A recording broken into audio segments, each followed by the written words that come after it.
Well, happy Friday, everybody, and welcome to ASN. Pull up a chair. Little special edition, if you will. Had a lot of plans for this week and this weekend, and unfortunately, they did not go as hoped. Um, and so, I want to talk a little bit about that. I also want to talk about some ideas I have in this episode. So, let's kick off the show with basically what happened going to IndiCon. And I really only want to talk about this once. I don't want to put a lot of emotion and everything into this because it was emotionally draining. But I feel like I just want to one time talk about what happened. I want to add in some lessons learned, if you will. Sorry, I got some in my mouth there. Um, and because I know there's some lessons learned for me, so maybe I can pass those on to other people when you're going to a conference. And then I just want to get past this and move on because it was emotionally and physically draining. So let's just jump right into that. And I want to stay factual. I will try to do my best to stay away from the emotional part of it and what I think happened because then we just get off on way too many tangents. So again, I'll try and stay as factual as I can. Let me start by saying that I traveled for 20 years for my job.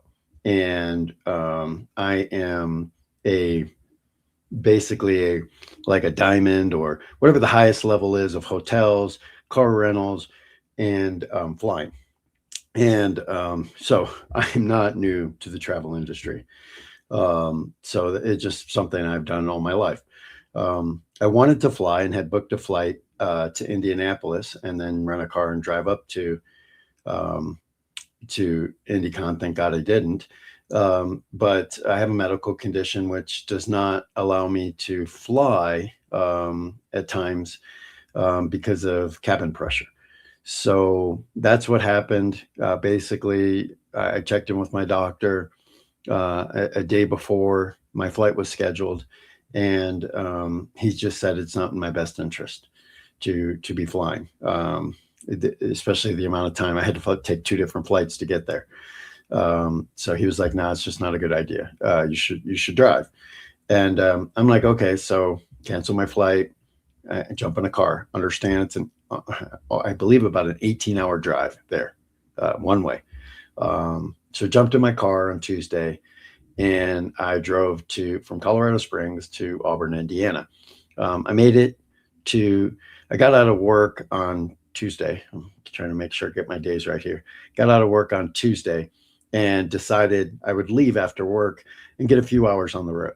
So jumped in car, got hotel all reserved in Nebraska, and figured I'd get about maybe 4, 5, 6 hours on the road that on Tuesday, and then drive the rest on Wednesday. Um, and so off I went, no problems. Got there, got to the hotel. It was a Hilton. True, same thing. Basically, both hotels are true hotels at the event, and where I stayed in Nebraska, no problems. Got got to the True, got my room. Uh, Woke up the next morning, jump in the car. Now I got about 13 hours to drive, 12 to 13 hours to make it to Auburn on Wednesday. And I'm driving all the way across, which was great because you learn a lot, not learn a lot of things, but, it gives you time to think about a lot of things. And so I'm doing that drive and I get to um, about south, right around South Bend, Indiana, Notre Dame, right? And pulled in for some gas. And at that point, I had done the GPS just to Auburn, Indiana, and and then I just figured, as I did, by the time I got somewhere close to it, at a gas station or whatever, I'd flip to the actual address of the hotel. So opened up my Hilton app and to get the address of the hotel. At that point, I found out I did not have a reservation anymore. And I'm going, WTF. So call the hotel. What's going on? Oh, we're completely packed. Okay, yeah. And well, you didn't answer your phone and your credit card didn't work. Now, mind you, I just stayed in a True before this, and my credit card was just fine. Same credit card, has plenty of money on it.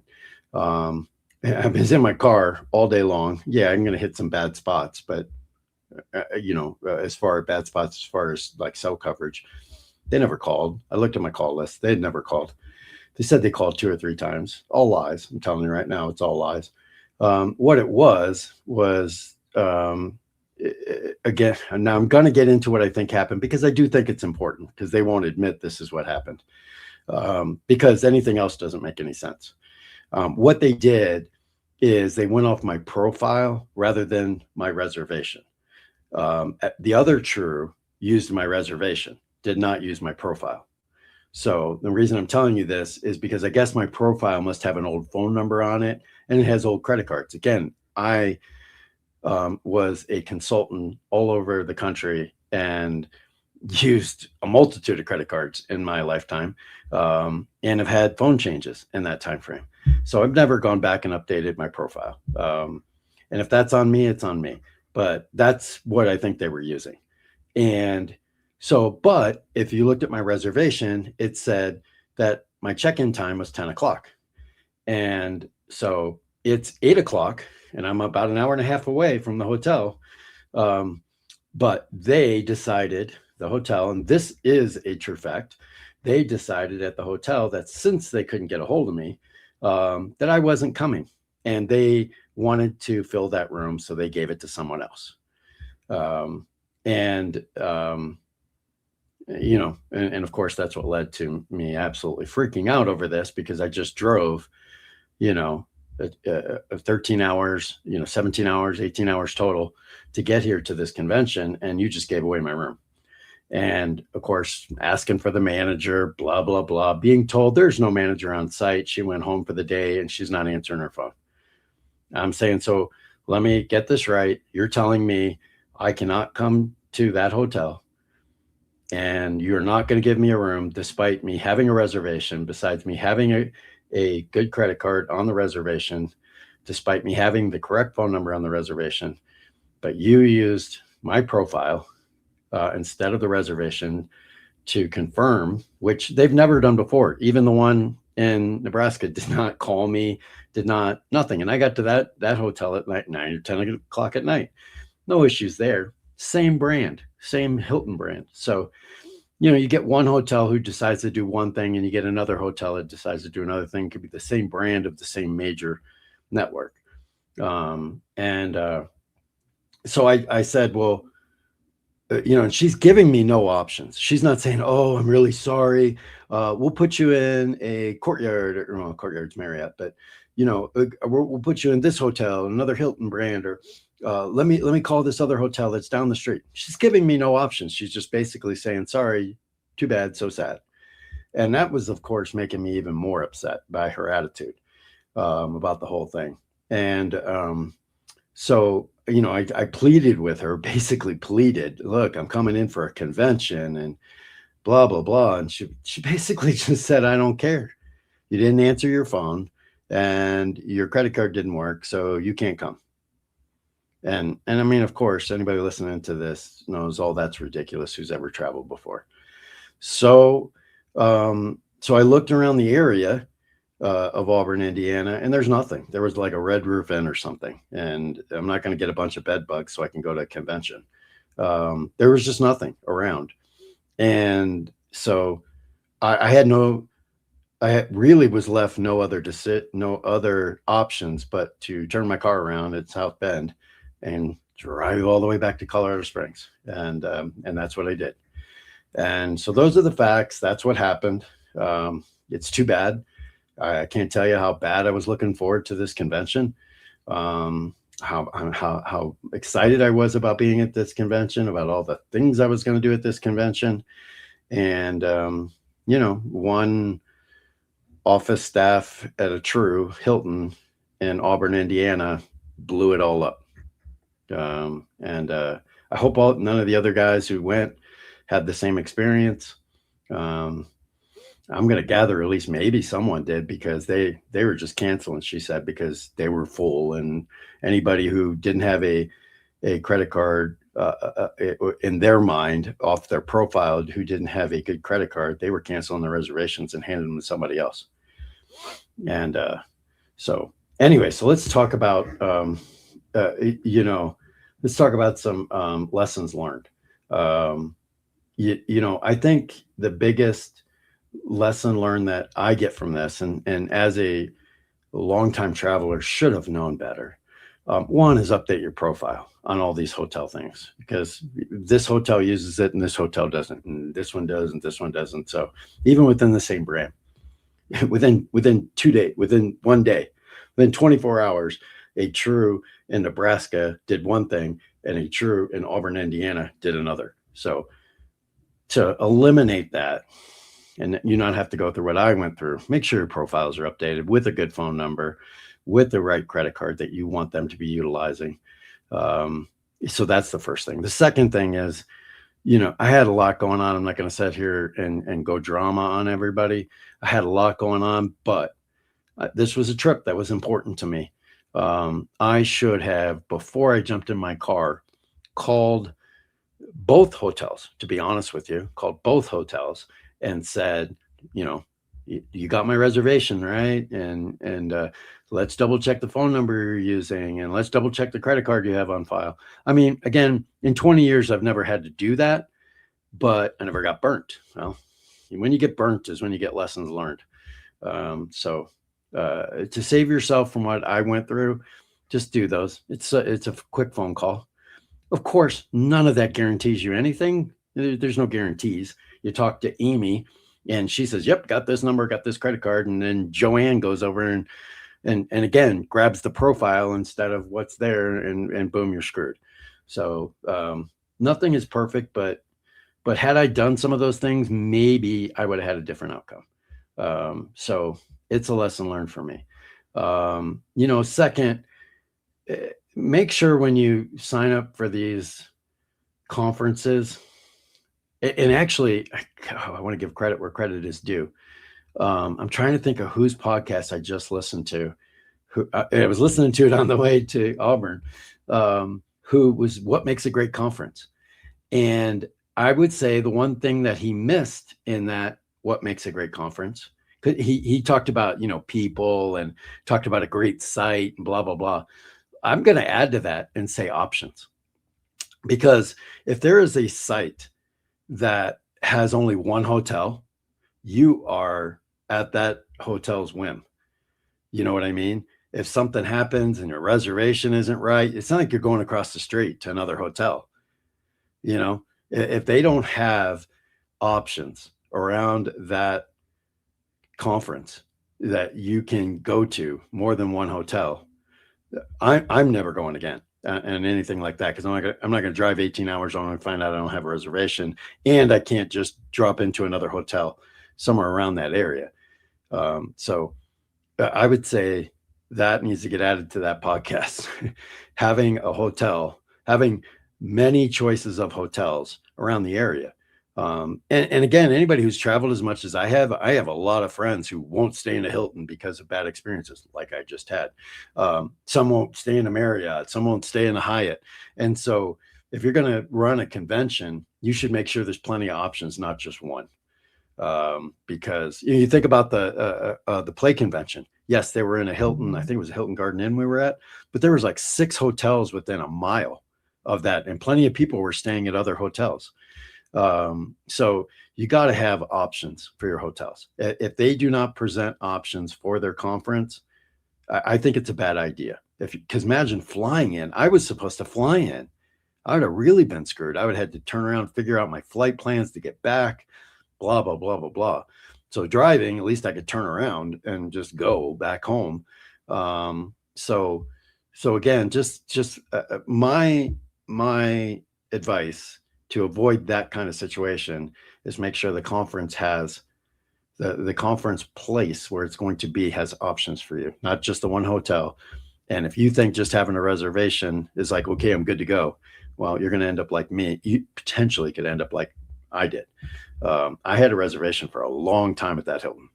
I am a Diamond member with Hilton. Everything that lines up to they shouldn't treat me like that, they still did. So if they're going to treat me as a Diamond member, long time, just stayed in a True the night before, and still treat me like that. Imagine what they're going to do if you're not at that level. You got nothing. So, of course, they have come back trying to give me the world, tons of points, free stays, blah blah blah. Sorry about that. None of that. None of that gets me to the conference. I don't really care about any of it. You know that again. Now I'm going to. That is what happened. I don't want to. I didn't want to spread it all over Facebook. I didn't want to put it on any page except my own. And again, more about the lessons learned, making sure your travel stuff is as secure and correct as possible before you leave. And maybe many of you do it. And maybe I fell victim to my own success of never having issues after 20 years of traveling every day. You know, I was gone for like 4 and 5 days a week, never having a problem. And so karma finally caught up to me or whatever, you know, or the percentages finally caught up to me at the worst time. Maybe not the worst time, but at a bad time. And I just wish I would have known they canceled it before I even left. Then I wouldn't have had to go all that drive there and all the drive back. But the positive of all that drive, I will now segue into the rest of the show, which is I had a lot of time to think. You know, got a lot going on in my life, like the rest of you, personal, professional, and then of course C&D. And of course C&D is top in front of my head because I'm going to a C&D conference. So I started thinking about a lot of different things, and you know, you just when you're driving through Nebraska and Iowa, you got nothing else to think about. By the way, Illinois, Indiana, all the way to Indiana, and you got to go all the way across the top of Indiana to get to Auburn. There's like nothing. There's gas stations and fields of nothing all the way. I mean, I just dropped south of Chicago, so I didn't see Chicago. I didn't even hit Chicago traffic. That's how far south of Chicago I was. All I saw were Bob barrels. If you travel, you know what that is, everywhere, and just trucks on the road. By the way, and I'll put these pictures up. I stopped at the Iowa 80 truck stop, so that was kind of cool. It was literally on the way because I was on 80 going through Iowa. And let me tell you, there is nothing in Iowa but that 80 truck stop. So that was interesting. So, so in this whole thought process of going, I'm like, wow, what little interesting projects can I come up with? What improvements can I do to my show? I mean, all these little things were in my head. And one of the things that really stayed on the forefront of my mind, and I think I know a few other people have talked about how they feel disconnected with today's game. And I'm one of them. I am definitely disconnected, not for any other reason than I don't find it interesting anymore. But I want to. I mean, it's kind of like it's an ex-girlfriend or something, you know, and you're kind of just still keeping tabs with her or whatever, or where she's at or what's going on, and you're still not sure, is that the one you let go, and you know, all that kind of crap. But you know, I follow like the Guardians, you know, which is not half, a percentage of the reason I don't really follow baseball anymore. Really hated that they changed their name from the Indians to the Guardians. I felt Cleveland was targeted. You know, you got Atlanta, they're the Braves. You got Kansas City in football, they're the Chiefs. But Washington, D.C. had to change their name, and Cleveland had to change their name. But the other, I mean, it was like there's one rule for some cities and one rule for another cities, and it's just bullcrap. And I have Indian blood in me, so I'm allowed to say these things. I'm not allowed, but you know what I mean. It's not like I'm saying these from an uneducated point. I know a lot about that whole argument. I'm not going to have a show about that argument. I'm just going to say making that switch and the name of Guardians really threw me like to walk away from Cleveland baseball, because I hated that. Absolutely hated. There's nothing like calling them the Tribe. As much as anybody who's from there, it's the Jake. I don't care what what name they want to place to it that they're making $15 million off of so they can say their name. And that goes with all stadiums, and that's a whole nother show. You know, they're making billions of dollars here, and they feel like they still have to sell. But again, another show. So baseball. How do I reconnect myself?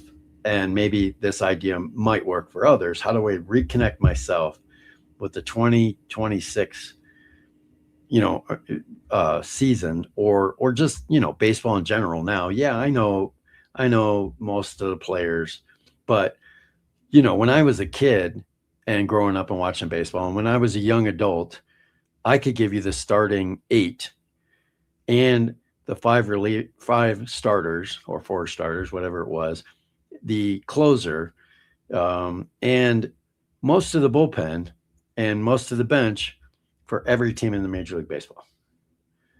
And now I can probably give you three of eight, and depending on the team of their lineup, one or two of their starting pitchers.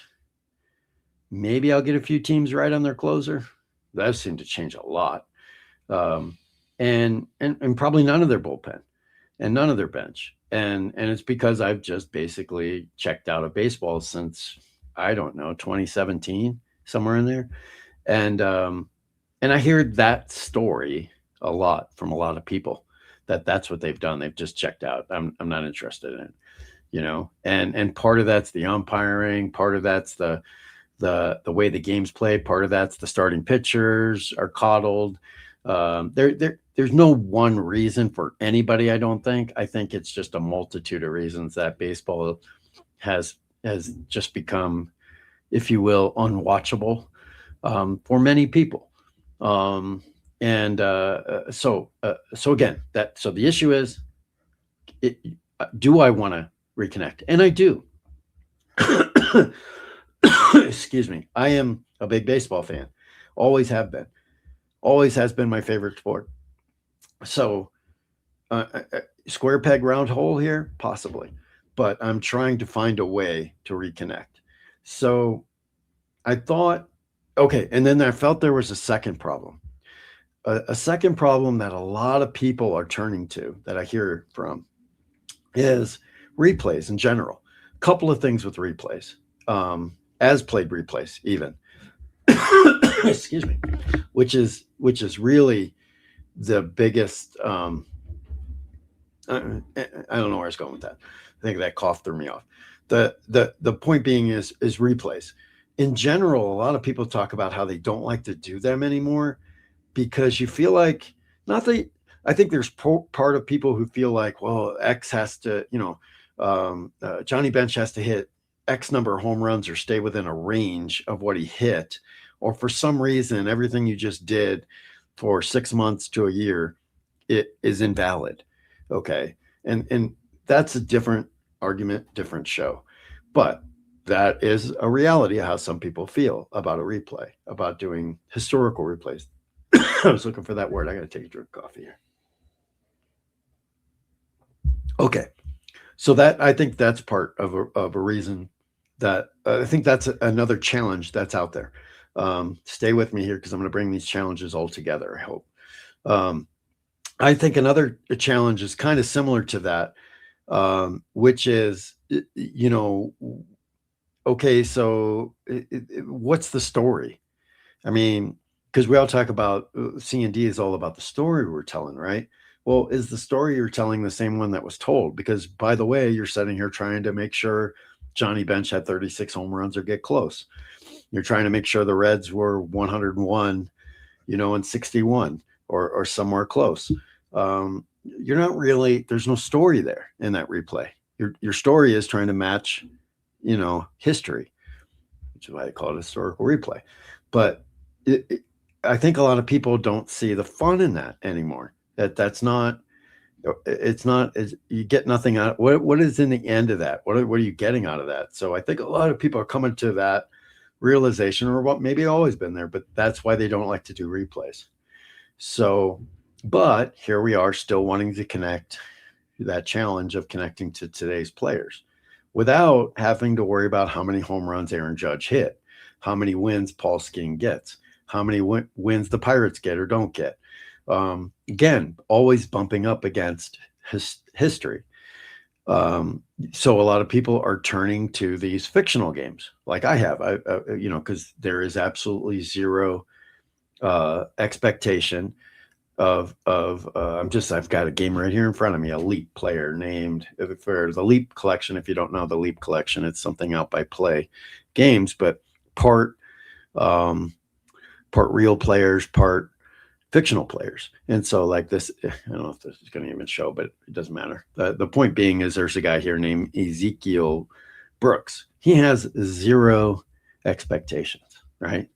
Unless maybe you've seen somebody play in the Leap League and he hit 20 home runs in a Leap League. And so I guess the standard is set, right? But nobody's going to, if you hit 40 and the other guy hit 20, who's wrong? And I'm putting wrong in quote marks there. But yeah, maybe there's a little bit of expectations because he's a slugger, if you know the game, that he should hit some home runs. That he's a semi whiffer. Maybe he's should strike out a little more than somebody else. That those kind of things. You could pop into expectations, but there's no real big numbers you're bouncing off of. So people are turning to that because of that. And what are we doing? We're not, and so we're ignoring today's game, right? Because we don't know the players. We're not playing the game. We don't have the set in front of us.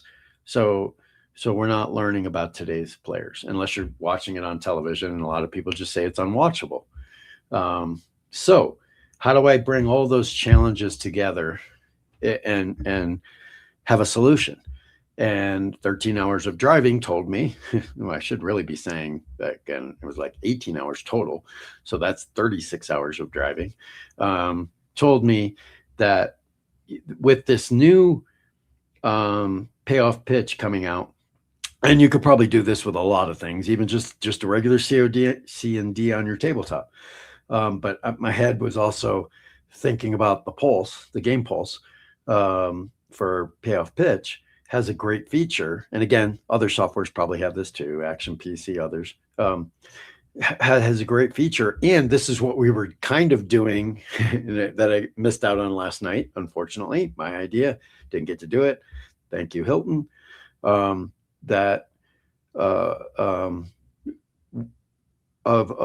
taking the 2026 player pool and dumping it into a pool and drafting. And of course, that's not a new concept, right? People do that all the time, fantasy drafts, blah, blah, blah. What I was going to do, this is a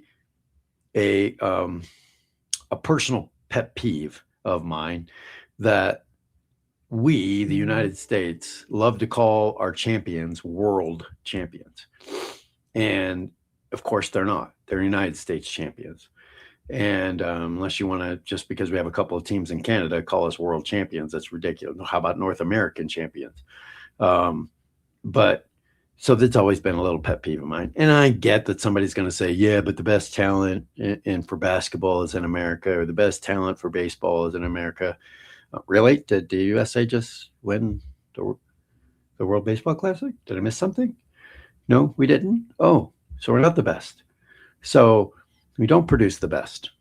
So one of the things that, and I get the reason MLB doesn't do this, but we as a C&D community can. We don't travel, we don't. It doesn't matter if you put a team in Tokyo. They can play a team in Seattle and play a 3-game series and turn around and play the next day somewhere else. It doesn't. We don't factor in any software that factors in travel time, or how you feel after getting off a plane for 18 hours and trying to play a baseball game that day.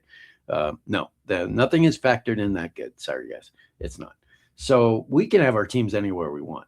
And so with all that thought process, what I'm going to attempt to do, and maybe it'll flop, is put all the players into a pool. And let me back up. Yet another reason that people don't like today's game is the teams aren't even. The LA Dodgers are playing at a talent level clip almost by themselves. And yes, money is a ginormous part of that. But they have all the talent, and And then, and then you got the Yankees and you got the Red Sox and you got the Mets and you got the Cubs, all the big city teams, put their money in. Now, somebody's going to say right away, money doesn't guarantee championship. Nope, sure doesn't. All you got to do is walk back over to those Cleveland Guardians, who find a way. They took 2 out of 3 from the Dodgers in LA. So, and I get it, it's the beginning of the season, but they did. Okay, the cheapest team in Major League Baseball just they didn't beat the crap out of them, but they took 2 or 3 from the best team in baseball. It should have been a sweep. Shouldn't even been a close games. It should have been 10-0, 12-0, 15-1, based on what you see on paper. And so that would, to me, though, what I was saying on that point is that a lot of people don't want to watch Major League Baseball because of that too. So how do I get rid of that? So that was yet another point that I forgot to make on this, of trying to just, let's even the pool. Let's put them all in a pool and draft them, and make the teams even.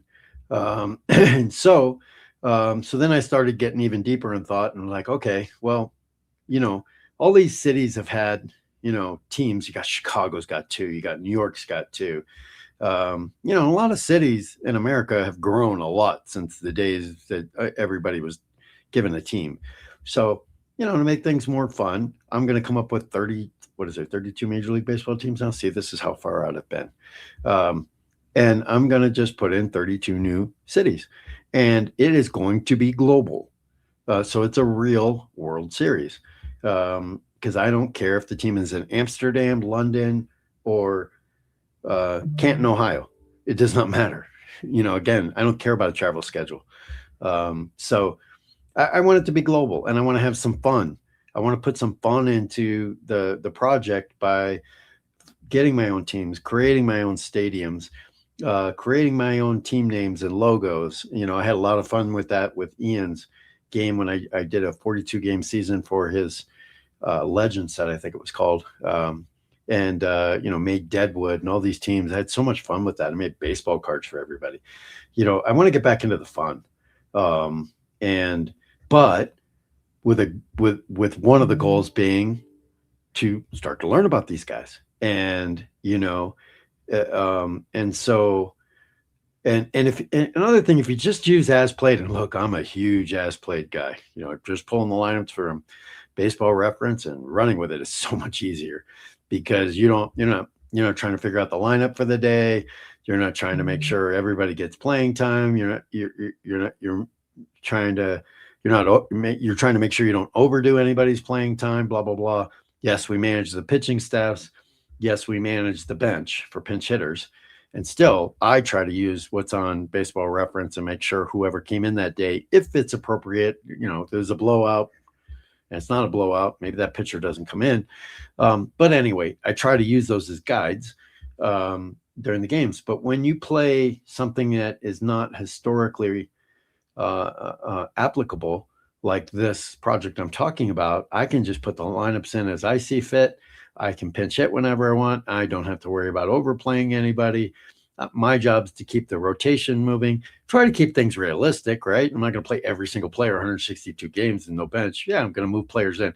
I don't have to use today's game, though. I don't have to use any of the rules that they have.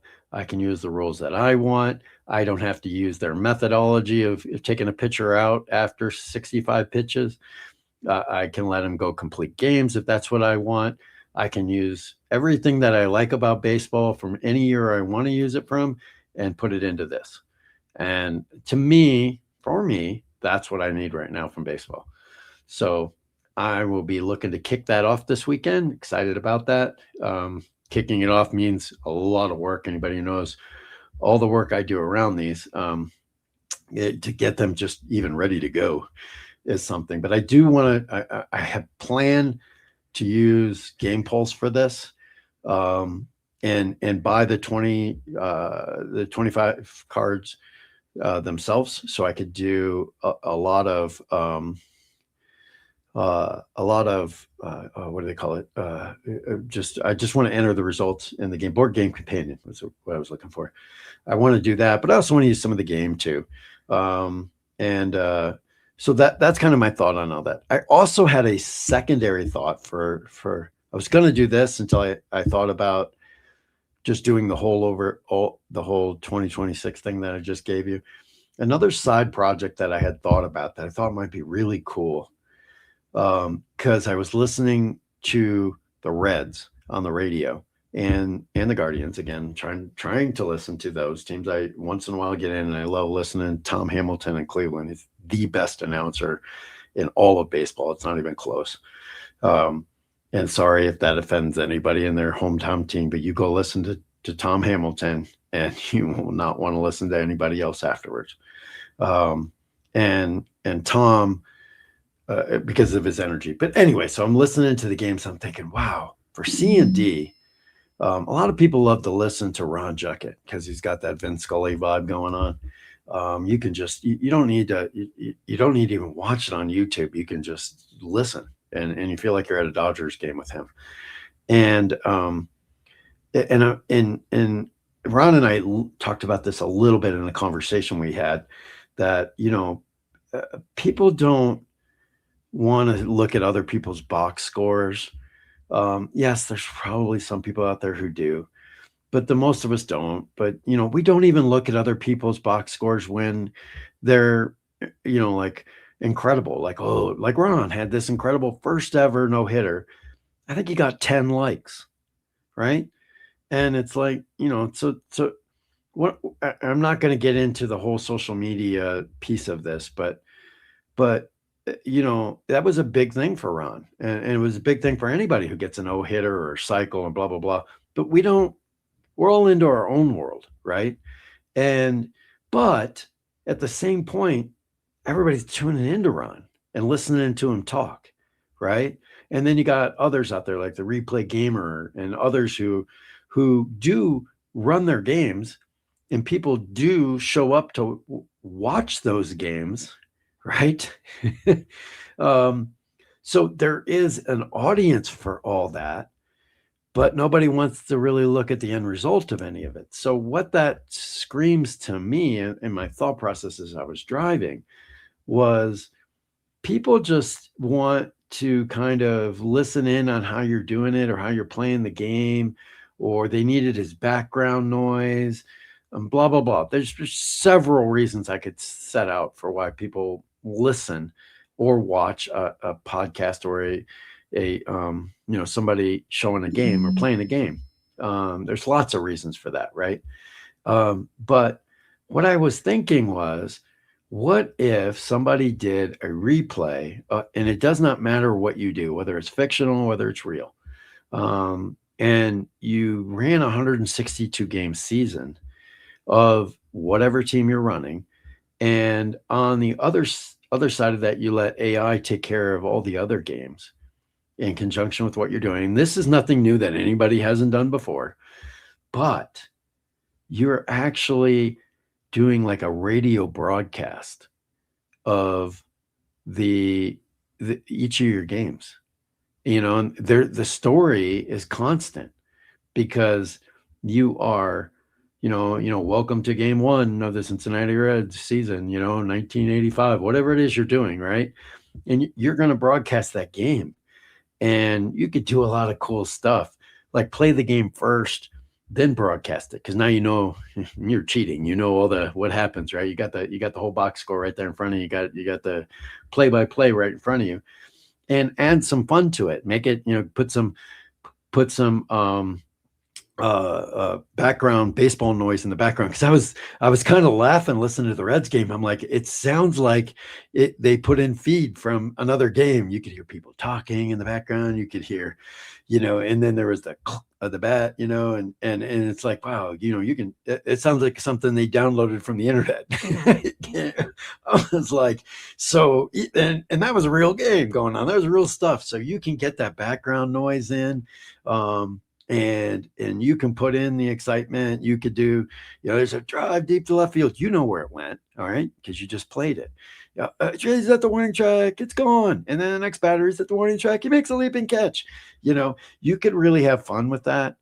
Just trying to throw this out as an idea for everybody. I may do it at some point, But I just think now, and as you could do a pregame show, you could really go nuts with this because you're using AI to help you do the rest of the games. Hey, here's the scoreboard from today, and you give the rest of the scoreboard, and you could talk about, oh, Darren Judge hit his 19th home run of the year for the Yankees today at Tiger Stadium, blah blah blah. Just like you would hear if you listen to your local radio station for your local team. They always give you everything that happened around the league, and then they turn their concentration back to the game and back to your local team.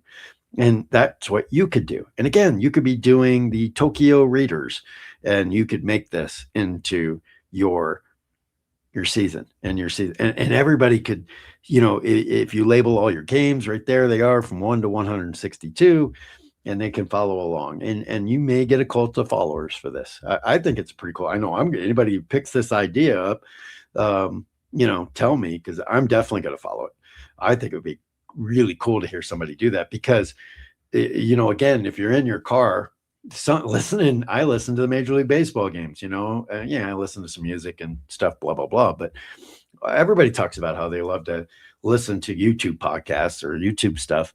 They don't even look at the video sometimes. They just have it on in their car, or they're cleaning their garage, or whatever the heck they're doing. They may have this on. And so you could really fill an interesting spot with people because they follow along with the day-to-day story of your replay that you're doing, or just your season. We don't have to call it a replay, your season, whatever it is you're doing. And again, you could do this for hockey, you could do this for football, you could do this for basketball, you could do this for whatever you want, a tournament. It does not matter. The point being is that I think there might be an audience for that based on what I've seen. So those are a couple of ideas that I definitely thought about on my drive. So trying to end positively about, bad trip, but that was the thought process. I had a bunch of others, a lot that I need to think through more before I kind of talk about them out loud. But those are two that I thought were really right at the forefront of my brain, and I chose to do more of this idea of the 2025 players being popped into a pool and drafting 32 world teams. So going to be doing that. Look for that coming. And I hope the ones that did go, which probably is everybody but me, but I hope the people who did go to IndiCon are having a blast. I'm quite sure they will. So sorry I'm not there. Had so many plans. Wanted to do shows from there. Wanted to do a draft from there. Dying to meet all these people that I haven't seen for a long time. Some I've never seen before. And it was just pulled right out from under me, unfortunately. I really had no choice to do what I did. I mean, I'm sitting there at 10 o'clock at night. What are you going to do? Dude, at 8:30, 9 o'clock, somewhere in there. What am I going to do? Get a hotel 50 miles away from the site, 25 miles away from the site, and drive every day? No. It really, at that point, had just pulled the rug, and I just wasn't interested at that point to have going. It just took everything out of it. Had there been another hotel, maybe across the street, maybe I would have, I won't say maybe, I would have gone to that hotel, see if I had the old wake up the next morning, feel a little different about everything. Maybe I could still make that work, but that option wasn't there. Again, going back to the lessons learned of making sure the conference you're going to has options for where you stay. Unfortunately, I had nothing, had no options. So I had one option: turn around and go home. And that's the one I took. So anyway, that's the end of it. Love to hear what people think about the ideas. Again, don't want to talk any more about my bad experience to IndiCon. It happened. It's done. It's nobody's fault except for the True Hilton in Auburn, Indiana. It's not the organizers of the event. It's not the event itself. IndiCon had nothing to do with this as far as the bad experience. It all belongs to the Hilton in Indiana, and it is what that is. So now I just move on, and I'm home now, and I'm going to play some games and do some other stuff that I didn't think I had time for because I thought it was going to be in Indiana, and move on with life, right? So hope everybody has a great weekend. Hope everybody has a fun time at that IndiCon. I'm very jealous, and I will talk to everyone later.